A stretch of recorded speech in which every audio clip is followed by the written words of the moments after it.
You are listening to a new episode of Game Deflators Podcast. My name's John, and I'm joined by Ryan. Hey, everybody. This week we're talking about a console you should pick up, games you should play on it, and all of this for under $200 in this week's Starter Kit Showdown.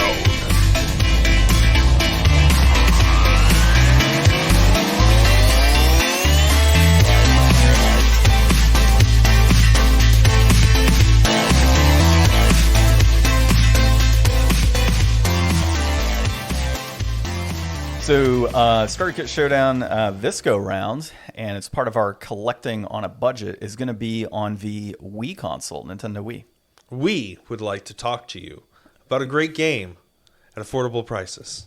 You mean a great game console and affordable game prices, right? Yeah, exactly. You know, you did have a little blunder here on our outline. I'm reading it, folks, and says, all of us for under $2,000. I'm like, well, damn, that's the biggest budget we've had so far. And I was That's happy a lot with of that. Wii games. Dude, that's like the whole Wii library at that point. There was some interesting titles. This was a good one to go through. It was kind of a tough one to go through because a lot of the Wii prices are higher than I thought that they would be. Well, it's not even so much that for me. It's the sheer amount of shovelware that you have to go through on this library. I mean, dude, there was scrolling, tons. you have to scroll through a lot of names to find anything that stands out. What I ultimately did was just went through my collection. Yeah. Because, like, You're like, I own all of the games I would recommend. Well, yeah, actually. So, but the problem is as I was going through the list, I noticed that my price charting had it noted as, like, item only. I'm like, son of a bitch. Like, I got to do this as complete in box. And as I'm going through, I'm like, when the hell did these prices go up so high? Yeah. You know, same reaction. I had like RPGs. I was like, oh, I'll put this RPG on the list. I'm like, $80. What the hell happened here? Yeah. So, yeah, stuff has gone up for Wii for sure. That's crazy. So I'm happy I jumped on Wii collecting a long time ago and got what I wanted and got out. Yeah, so we're not going to go through like kind of all of the development history and stuff, but I just kind of made some highlight points for us to kind of talk through the history of the Wii. We can start kind of we'll start at launch, and then we'll talk a little bit about leading up to, and then kind of the years after, because, man, was the Wii ever a monstrous success of a console. And I think that it was really like, we'll get to more of that later on. So anyways, it launched actually on November 19th, 2006 in North America first. And let's see, it launched for $249.99. The launch lineup was pretty extensive. So there was like 26 games at launch. So we've got Avatar: The Last Airbender, Barnyard, Call of Duty 3, Cars, Dragon Ball Z, Budokai Tenkaichi 2, Excite Truck, GT Pro Series, Happy Feet, Madden NFL 07, Marvel Ultimate Alliance, Metal Slug Anthology, Monster 4x4 World Circuit, Need for Speed Carbon Open Season, Rapala Tournament Fishing, Rayman Raving Rabbids, Red Steel, SpongeBob SquarePants Creature from the Krusty Krab, Super Monkey Ball Banana Blitz, The Grim Adventures of Billy and Mandy, The Legend of Zelda, Twilight Princess, Tom Clancy's Splinter Cell, Double Agent, Tony Hawk's Downhill Jam, Trauma Center's Second Opinion, Wii Sports, and World Series of Poker. That is a massive launch lineup of games to choose from, and everybody went home with Wii Sports that night. Yeah, and, comparing it to like the N64, this was a console that got it done right, for sure. Like having all of those titles right out the gate definitely helped to be successful. And Wii Sports, too. I mean, dude, that was just like a global phenomenon. I mean, yeah, grandma's playing it. It was insane how... No Mario. Yeah, actually, it's interesting. There isn't a Mario on there, isn't there? Not a one. So, yeah, I mean, overall, global success. It brought a lot of people into gaming that would not have been involved in gaming. So, moms and dads who maybe didn't play, grandmas, like... You could bring all the siblings in. It was really to do bowling or play baseball and all those games on the Wii Sports. And then, of course, there were other types of games and things like the balance board that people got involved in. But for the most part, it was that Wii Sports that just kind of triggered it all and created that excitement for, like, Joy-Cons. Yeah. So leading up to the release of the Wii, I mean, I was in high school at the time. I had a job. I had pre-ordered it at GameStop. This was probably going to be, I think, my first console that like I really bought like all on my own with like money that I made at my job and everything. Probably, I mean, maybe I bought the PSP myself. I don't know if that came out before. It had to have come out before the Wii. I want to say it came out afterwards. Okay, well, whatever. No, it would have come out before because you had PS2 games were on the PSP, I want to say. You keep going. I'll look Yeah, I'll so look anyways, leading up to the Wii, I mean, there was a lot of excitement. There was the Nintendo Revolution was the code name. Everybody was so excited to see the next Nintendo console because, I mean, everybody loved what was on the GameCube, but it always felt like, okay, the PS2 and the Xbox are where it's at. Now Nintendo's going to be up at bat with their newest graphics and their best games, and we'll see what they can do. Oh, also, guess what? You can be like kind of in the game, like you're moving and you're controlling the game yourself. Like, imagine being able to like use your extra energy and like just be able to beat somebody else at a game somehow, because like you've got that advantage or whatever. So looking up, the PSP came in 2004. Okay. Yep. Yeah, so I will tell you, is that all for your history? No, I mean, that's like, just like the vibe leading up to it. Everybody was excited. Like, this was going to be Nintendo's new thing. It was going to have this whole new, like, not that motion technology was unheard of, like, by any stretch, but, like, for this to be, like, the main gimmick of the new system, like, that was going to be a pretty big step. And I don't think anybody was really ready for, like, the impact and, like, avalanche of stuff that was going to result from it. I mean, we're still kind of living in that now with, it didn't lead to VR, but it definitely helped us along in the control style because nobody was really doing great controls for motion control and things like that until Nintendo made it accessible for everybody. Yeah. So for me, there wasn't a whole lot of hype with this console at launch. I mean, I've told you on the side beforehand, like my experience of this didn't start until my like mid-20s. On the Wii. Well, on the owner side. But you worked on... We both worked on the retail side during Wii launch. Well, no. So because it was high school for me. So I actually was working in a restaurant actually at that point. So you had the retail component of it. I did not. So my whole background was like restaurant industry at that point and not having a job. Mm-hmm. So for me... PlayStation 3 was something that I actually saved up money for, and it was like one of two, right? Do I go PlayStation 3, do I go off Nintendo? And I ended up going with the PlayStation 3 of course. I just wanted the backwards compatibility and everything from my PlayStation 2 and the titles I had there. And then ultimately... Did you get it back compat PS3? Uh-huh. Yeah. Dang. I actually had it all the way through my graduation to college, and it yellow lighted on me. Dang. So, I mean, technically it was about 5 years old by the time it died on me. And then I think I told you the history on that. I was able to get a friend to go ahead and take the data off of it for me. Yeah. So they reflowed it, took the data off, and then I still have my saves from all my games I played on that. PS2, 3, and 1. But yeah, so for me, there wasn't a whole lot of excitement because I was looking forward to that PS3. And honestly, I slammed the Wii, graphically wise, when it first came out. I just wasn't a fan of like the motion controls, and the graphics to me looked like PlayStation 2. And I was in that setting of like, I want the next big thing, which is for me, PlayStation 3. The graphics were, of course, top of the line at that time. Metal Gear Solid 4 coming out, like that was a big deal. Resistance was great. So like there was all these fantastic titles. Assassin's Creed at the time was considered an exclusive, actually. It was going to be an exclusive on the PlayStation 3. Ultimately went to both the Xbox and the PlayStation 3.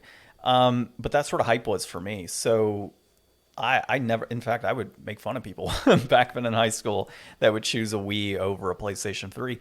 And even today, despite the fact that I own so many Wii games, if I have a game on like the Wii versus the PlayStation 3, I'm always going on PS3 for it. Well, so this was kind of back during the age still where it wasn't always a one-to-one. Yeah. Like the Wii would often get another take on a game or a much lesser take on a game than what you would see in its other more powerful console counterparts.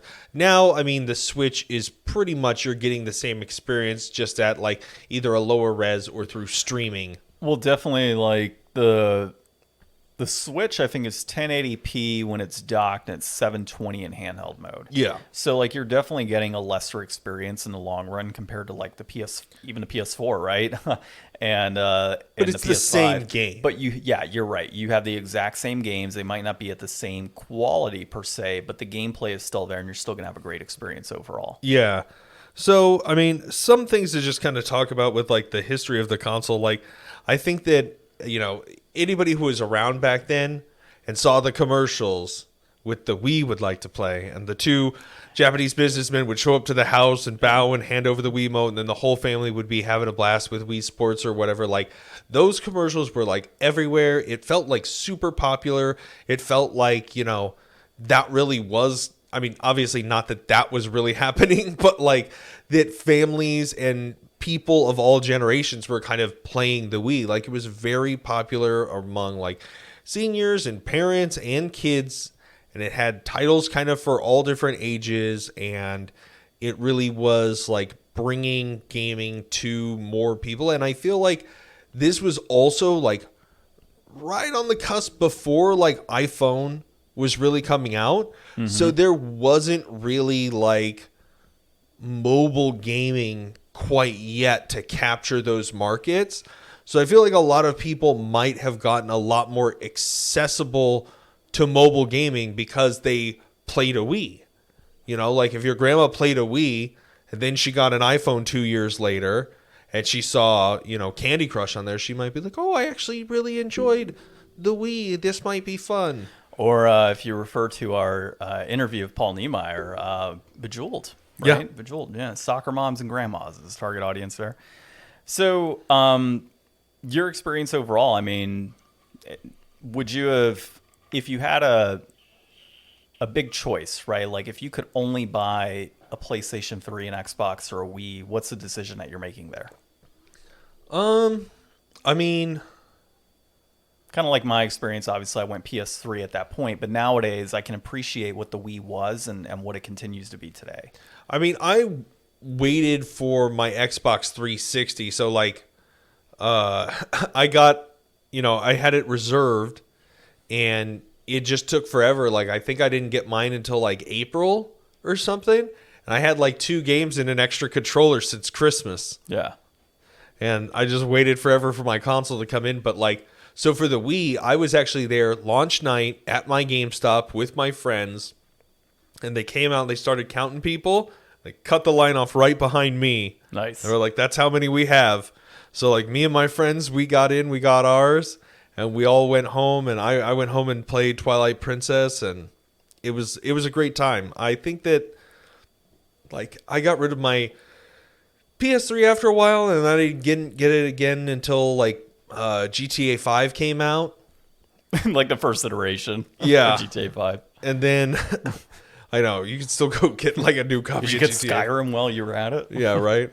And then I think I played the 360 probably the most of any of that generation. Like that's probably the choice I would make again. But I did love my Wii. There's a lot of good stuff on Wii. Like that's the thing. The Wii has the biggest library of junk, but it also has like some really great gems in there and some things. And I'm sure that there's a bunch of games out there that never really came over that are probably amazing too. There's actually a lot of like JRPGs and horror games and other things that were released on the Wii that just didn't get put on other consoles. Yeah. Like as far as I know, like I was looking on at my collection, like Ju-On, for example, is a horror game on there, and I don't know that ever got released on anything else. I think it was just a Wii experience because there were companies that were I wouldn't say taking advantage, but they were given the install base of how many people own the Wii console. It made sense that shovelware was going to make money, as it is with the Switch, right? Like shovelware titles were going to make money because it was such a high install base that you were going to sell some copies regardless, right? And yeah.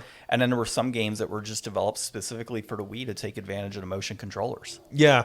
Another thing that I think was pretty big with the Wii. I mean, the stock, it was one of those consoles that was sold out everywhere. It was one of those situations where Nintendo just could not keep up with demand. It just seemed like it printed money. Well, it's a price point too. So yeah, I mean, it was very reasonable. You were looking at, I think it was $600, right, for the PS3, PlayStation 3, $500 for the Xbox 360, and here comes the Wii. What was it, $275 or $250? $250. Yeah. So I mean, it was a stupid low price point that. And it came with a game. Yeah, and it came with games. So when you're a parent at that point and you're looking at what console my kid wants to buy, and the options are a $250 Wii or a $500 Xbox. Everybody can play.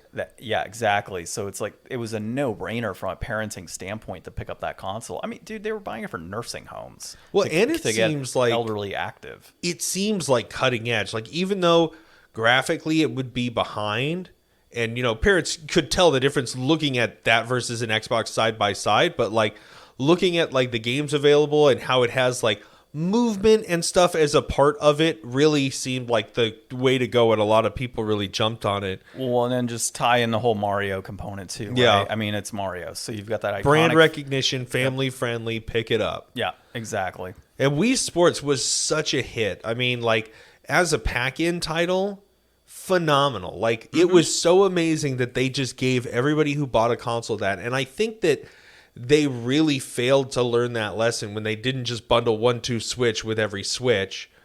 But like it was really something that made it like just out of the box. You could open it up. You didn't need anything else but the Wii to at least get you through like a little bit and get you introduced. I mean, obviously it only holds up so long unless you want to speed run the game. Yeah. And if you do want to speed run, people do speed run Wii Sports.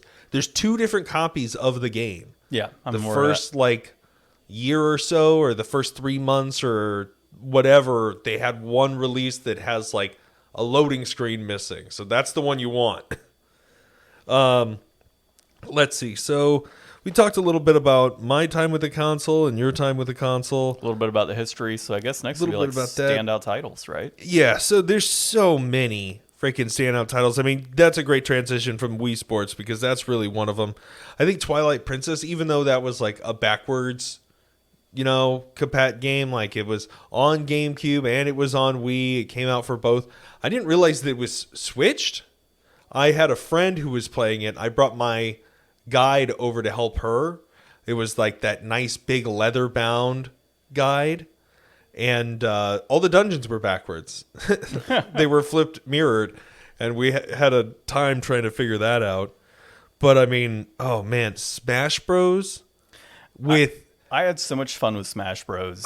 With Snake and like everybody, like the roster just opened up so much, and it really led to how we know Smash today to be this like multi-franchise blockbuster hit. This was really the gates opening for that. Mario Kart, great showing on Mario Kart. People ate up the accessories. That's one thing we kind of missed talking about. The accessories. So the Wii wheel led to plastic that just clipped on. I'm pretty sure the giant trash thing or trash island in the middle of the Pacific, it's probably 50% comprised of Wii accessories. Wii golf clubs. A little 6-inch golf club accessory. There's like a crab hanging out and making his home right now on a Wii tennis racket. Yeah. And so for me, standout titles, I mean, I share a lot of the same ones as you. Like Mario Kart obviously is on there. Super Smash Bros. Mario Galaxy would be a top one for me that's on that console. And then, a lot of the things like, JRPGs that are on there. I mean, you've got like, was it not ActRaiser. Jeez. No. I'm trying to remember the name of the damn title. Rune Factory? No, Rune Factory is on there too. I mean, you've got Little King's Story, which is actually a fantastic game. Actually, that's a game that you should look into, is Little King's Story. It's got a nice little story to it, obviously. And a little cutesy vibe as you're kind of going through and like creating different things essentially. So I remember playing that one a long time ago, but those are standout titles. Some of the horror games on there. So Ju-on was one, Cursed Mountain would be another. Xenosaga? Well, or Xenoblade? Xenoblade Chronicles is on there. And then you've also got, man, you made me forget. Oh, Silent Hill Shattered Memories is also on there. And all of these had like specific things that were tied to the Wiimote, obviously. So pretty cool.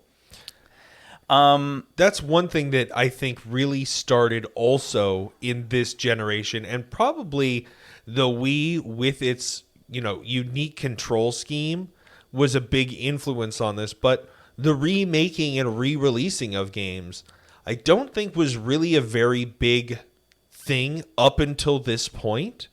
But I mean, Resident Evil 4 on Wii, Metroid Prime Trilogy on Wii, like I was reading Okami on Wii. There's so many games that have so much more added depth to them with the motion controls added. I think Pikmin, there's like a lot of inventiveness and creativity in adapting those titles and bringing them forward.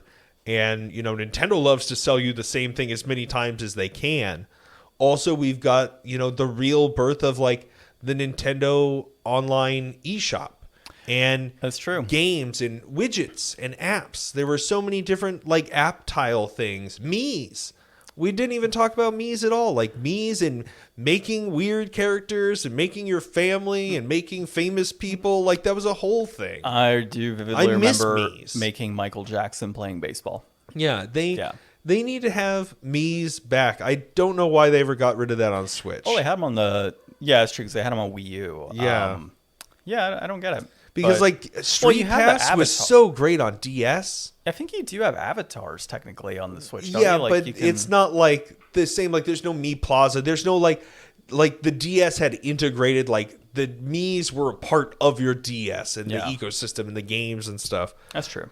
But, There's a lot for the Wii. I mean, things that, like, even as we're kind of going through and talking, it's like, oh, yeah, that is true. That was on that console. So, and of course, one of the cool things, those too, the backwards compatible versions was, it was interesting. You'd select and say, play GameCube game, and you'd select it, and then it would open up, like, a GameCube menu, technically, at that point. So that was always interesting, too. I love that it's backwards compatible, not just software, but hardware. Yes. It's the only console I can think of that has, like, it's got the controller ports for the last console and the memory card slots for the last console. They're just there. Yeah, I'm trying to think back. I mean, they took them off in the later consoles. Like, they made so many iterations of the Wii, and, like, eventually they just had the ones that were, like, it's just like a $50 box that plays Wii games. Yeah, it was a red and black version. You had the white ones initially, then you had black, you had red, you had baby blue, and then you had those really slim versions, like the late third generation version of it that was just bare bones. They missed a lot with this console. Like, I don't know, it was my first like homebrew attempt at a console, so I did homebrew on it for like a little bit. Like, I was playing some Final Fantasy VII on it. You could actually hack it to play DVDs. Yeah. I don't know why they didn't just sell it with DVD capabilities, because that would have been so nice. I mean, I think it was the region locking is the issue or something. I don't think it would have made a difference, to be honest, because the PlayStation 3 was out with a Blu-ray player. That was the new tech. People were kind of moving out of DVD. Now, but the fact that it could do it and they just didn't have that function turned on. Yeah, but it obviously didn't hurt its sales. No. So nothing hurt its sales. No, nothing at all in that respect. Okay, so I see the next note here, a title that you would recommend regardless of price point. Yeah, so we'll go over kind of two special titles and then we'll go into our own list. So this is one game, regardless of price on the console, that you would recommend. So for me, it's going to be the Metroid Prime Trilogy. So Wii games have gone up. Metroid Prime Trilogy complete in box is about $97 now. But, I mean, for what you get, I mean, it's definitely worth it. But it was too much for me to put on my list.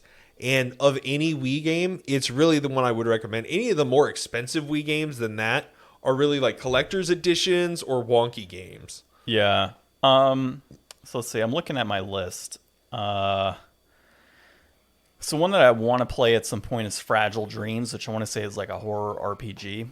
But I would say, regardless of price point, Dokapon Kingdom is mine. I have Dokapon Kingdom. You do? Yeah, you made me a cover for it. Oh yeah, that's right, I did. Yeah, it's the only like weird rare game that I have, and I bought it because there was There was a point in time this game was going for like $150, I want to say. yeah, Proton John and his friends, what is it, the Runway Gang or whatever, they were playing it on like a stream, and like I was just amazed how huge that game is. And I tried to play it with my friends, but it's like it's a multi-session. It's like the board game you have to leave up in the middle of the living room because it takes too long and you can't touch anything on it. It's like that, but it stays around forever. It is the longest game. I'm unconvinced you could finish it. I would love to play Dokapon. There's a new one coming out on Switch actually. I think it's actually a remake if I recall, but it's on my list of games to purchase.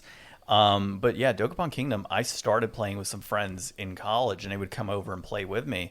But we just stopped, and it's a game that I really wish I had somebody to play with, like on a consistent basis. Like you need 4 people living in a house and a whole weekend to play that game. Realistically, yeah, and it's just so difficult to get that to happen, especially nowadays. Yeah. I think you could play individually and use computers, if I recall, like yeah, NPCs, but what's that? Sounds fun. It's like playing Mario Party solo. Yeah. You could do it. And then one other game I would suggest here would be Last Story, which is an RPG that was released by Xseed years ago. I actually started playing it on the Wii, and for me, I couldn't get past the graphics at that point in time because I was playing so much PS3. And just the sheer difference in graphic quality, I was like, man, I can't do this right now. Like, I'm playing Last of Us, I'm playing Infamous, God of War, like all these titles that just graphically were so much better. Yeah. So to jump in the Last Story, which just wasn't as high of quality, and what they were trying to do compared to a lot of it was a similar type of art style and gameplay to that of like PlayStation 3 games. So I just couldn't get over to graphic hump there. That's probably one I should kind of take a look back at because I've heard some fantastic things about that title. But those would be the 2 that I would recommend. All right. Next up, one title to play on an island. Oh, man, I didn't even see that question. I went in a weird direction for me, so I looked up the longest games for the Wii. And I did choose the longest game that they had listed on the list that I found, and that was Rune Factory. And I have no history with Rune Factory. I've never played it, but from what it sounds like, it's a giant RPG with life sim mechanics and all kinds of stuff. And that sounds like if I'm on an island, I've got nothing but time, and this might be able to teach me the basics of farming, that's the game I'm going with. You know what? It was going to be that or Animal Crossing, and I chose this one. I've got a few options here. It would be between Super Mario All-Stars Limited Edition, which obviously has all those Mario games on it, or it would be the Data East Arcade Classics, which has a ton of older Data East games compiled into one thing. I would probably... Man, it's a tough one. I would say for me, I'd go Data East just because of the sheer amount of games that are on there. Yeah. So you're getting a lot in one. And it's not like they're crap titles, like they're fun titles. So that'd be mine on an island. All right. Get really good at those games. The starter kit showdown begins. All right, I'll kick We're it doing off, Ryan. Nintendo Wii. We're going with the console, just the base console, $75. Comes with a Wii remote. Now, And I nunchuck. will say the $75 console is the backwards compatible one, just a heads up, but I did not include any GameCube, just so you're aware. Yeah. But that is what I was seeing for $75. All right, I went a little over. I'm just going to be upfront on that. Of course you did, I John. did. I went over about John like $3. sees rules, and then he waves at them as they go passing by. I bend them quite a bit. So for me, my list is 1, 2, 3, 4, 5, 6, 7 games. Ooh, I beat you. Well, quality over quantity, Ryan. Yeah, I beat you. All right. I'm sure we actually share a lot of the same ones here. Probably. Number 1 on my list is Mario Strikers Charged. I looked at that one. Yeah, so it's $15.34 right now. That is, of course, a soccer game. I enjoy Mario Super Strikers on the GameCube. We played Charged, didn't we? No, we played the GameCube one. We played the GameCube Yeah, one? but I had a lot of fun kicking your ass in that, and I Yeah, would you probably did. have a lot of fun doing it on the Wii as well. Next one for me was Super Smash Bros. Brawl. How can you do a list of Wii games or Nintendo games without? You have to have it. 1983 for complete in box version of that right now. So Did you do complete in box this week? Yeah. I did. Wow. Yeah. I was considering going loose because I damn well would have demolished on loose, but I was like, no, I'll do complete in box because I like the Wii cover art. But yeah, I mean, come on. Jigglypuff, Marth, all these different characters in there that you get to play as and kick some ass. Like, that's always a good time. Wario always stands out to me as like one of the big new introduction characters just because he made such like an impression, like with his biker jacket and stuff. Yeah. It wasn't just like Wario. And they did it in like a whole kind of different way. Still waiting on Waluigi. Yep. Next one I have is Super Mario All-Stars. I looked at that one too. Yep, $26.75. I mean, you can't go wrong. You've got the All-Stars games on there. Classics. Got to go with it. You know, a whole bunch of not Wii games. Yeah, it's still on the Wii, Ryan. Next one for me is Little King Story. $25. So Little King Story, as I said earlier, I like that game. It's actually like a real-time strategy game. So yes, you do go around and you do different things, but you collect villagers along the way, and you can tell them, oh, I want you to dig, I want you to fight, I want you to do this, and you just go around and do stuff, right, for your little town. Interesting. So it's actually pretty cool. It's on the Vita, too. Next on my list is Zelda Twilight Princess. Got that also. $17.52 on that one. Very affordable. It's obviously a game that was re-released on the Wii U. It was on the GameCube, so a re-release on the Wii with the motion controls. Have you played that one? That one I have not played, actually, but it is on my list for sure. It's one of the few I've played, one of the many I've not beaten. Yeah, you know, I'm not the biggest of Zelda fans, but I can appreciate the Zelda games. Obviously, I think my favorite is Wind Waker. Mine too. I played Ocarina of Time, but the Wind Waker art style, man, is just captivating. Yeah, that's where it's at, dude. It's aged so perfectly. Yeah, and it's still good, man. So that's one that I played that on the Wii U, actually. I've got that on the iPad, and it does not work remotely. That does not surprise me. Next one on my list is 007 GoldenEye. 1202. Did you put that on your list too? No, I saw that it was on there and I didn't click on it because I was like, is this just GoldenEye or is this like a newer game just using the GoldenEye name? Doesn't matter, Ryan. It's GoldenEye. What is it? So as far as I remember, that one is actually supposed to be like a re-release, if I recall. Let me double check it. 007. I have it. It's got all the same like cover art and stuff. GoldenEye Wii. Let me just pull that up real quick. Yeah. It's basically 2010 first-person shooter, published by Nintendo Wii. It is a modern reimagining of the 1995 James Bond GoldenEye, as well as a remake of the 97 video game. So yeah, same game. Yeah. So a lot of non-Wii for me. Oh shit, where'd my list go? Here it is. We've all got some non-Wii. Right.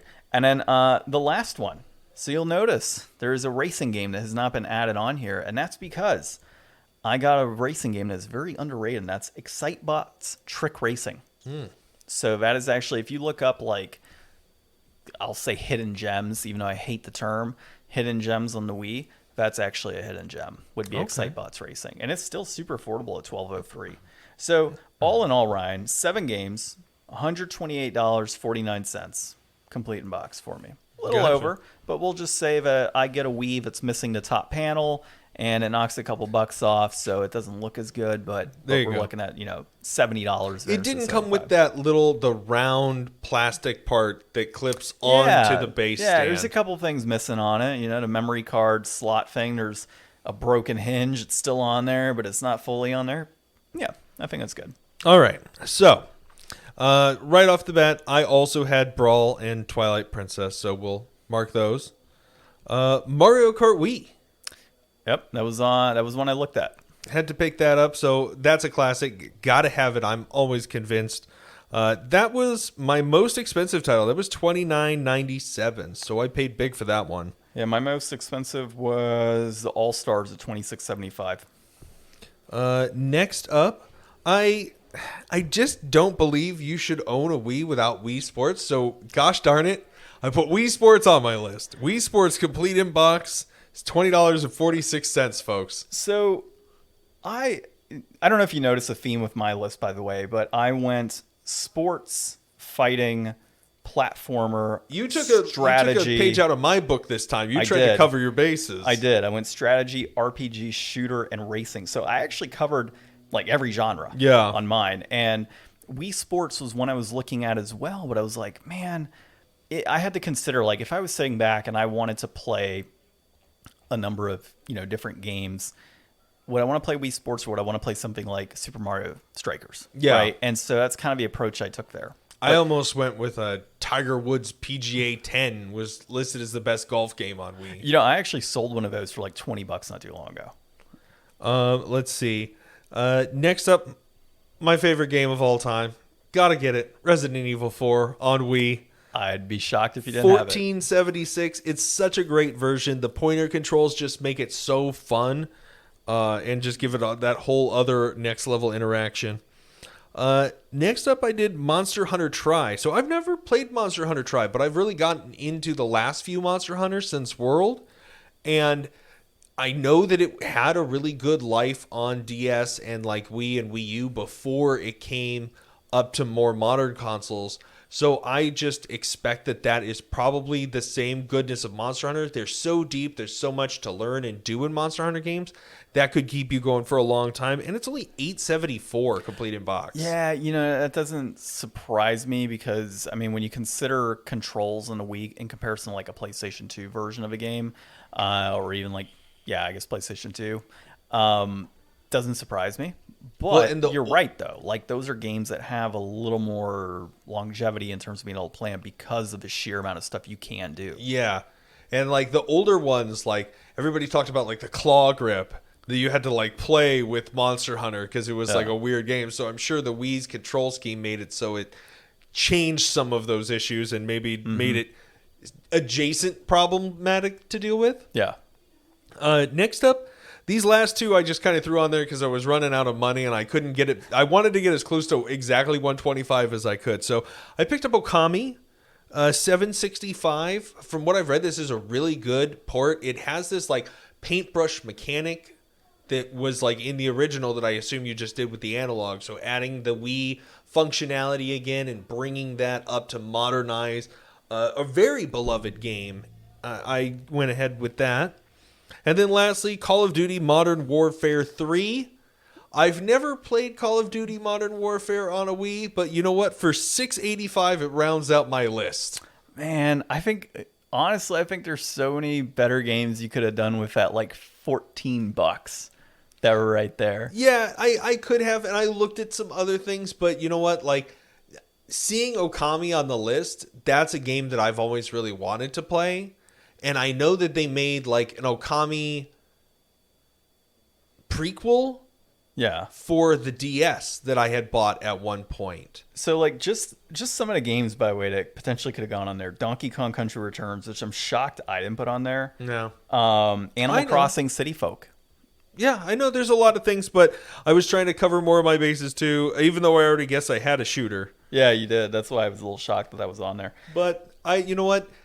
We'll see if that's even a good one, but it's that's my list. I got 125.78.